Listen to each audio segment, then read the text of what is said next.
எல்லாம் நல்ல பெருமானுடைய பாதாரவிந்தங்களை பணிந்து கொண்டு இன்றைய தினம் இந்த வாரந்தோறும் நடைபெறுகின்ற ஐயருடைய விசேட பூஜை வழிபாடுகள் சிறப்புற நிறைவு பெற்று இப்பொழுது இந்த மண்டபத்திலே இந்த நமக்கு நாமே என்கின்ற உதவி திட்டம் வழங்குகின்ற நிகழ்வானது ஆரம்பமாகி நடைபெற்றுக் கொண்டிருக்கின்றது.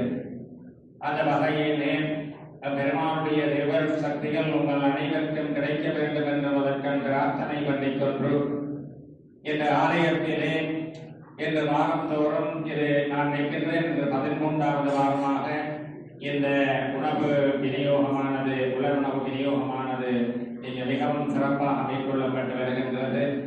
அந்த வகையிலே நமது ஆலயத்தை இன்று வழிநடாத்தி கொண்டிருக்கின்ற கபிலன் சுவாமி அவர்களுடைய அந்த சிந்தனையின் பிரகாரம் இன்று இந்த உதவி திட்டங்கள் மேற்கொள்ளப்பட்டு வருகின்றது.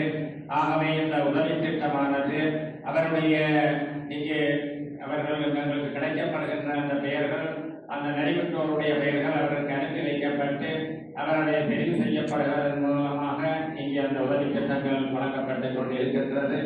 ஆகவே அந்த வகையில் இந்த வாரமும் 5 பேர் தெரிவு செய்யப்பட்டு அவர்களுக்கு இங்கே இந்த உணவு திட்டமான உணவு வழங்கப்பட இருக்கின்றது.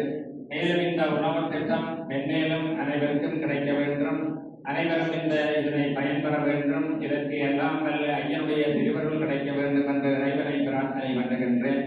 அடுத்தபடியாக இன்று நள்ளிரவு 2:29 மணியளவிலே இந்த புது வருடமானது பிறக்கின்றது.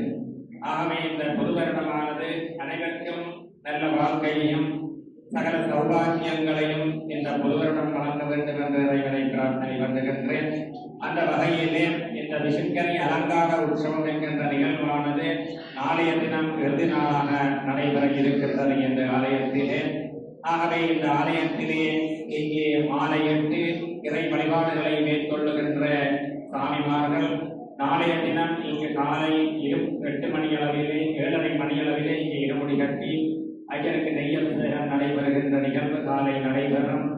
அதனைத் தொடர்ந்து மதியம் 12:30 மணியளவிலே இங்கே ஐயனுக்கு வளமை போன்று இந்த விசேட பூஜை வழிபாடுகள் நடைபெற்று அடியார்கள் அனைவருக்கும் இந்த சக்தி பூஜை என்று சொல்லப்படுகின்ற இந்த அன்னதானம் வழங்குகின்ற நிகழ்வும் நாளைய தினம் நடைபெற இருக்கின்றது. ஆகவே சுவாமிமார்கள் அடியார்கள் அனைவரும் இந்நிகழ்வுகளிலே பங்கு பற்றி பெருமானுடைய திருவருள் சக்திகளினை பெற்று பேரின்ப பெருவாழ்வு வாழ்வீர்களாக என்ற இறைவனை வாழ்த்தி எனது நல்ல ஆசைகள் உங்கள் அனைவருக்கும் குறித்தாகட்டும் என்று கூறி விடைபெறுகின்றேன். நன்றி, வணக்கம்.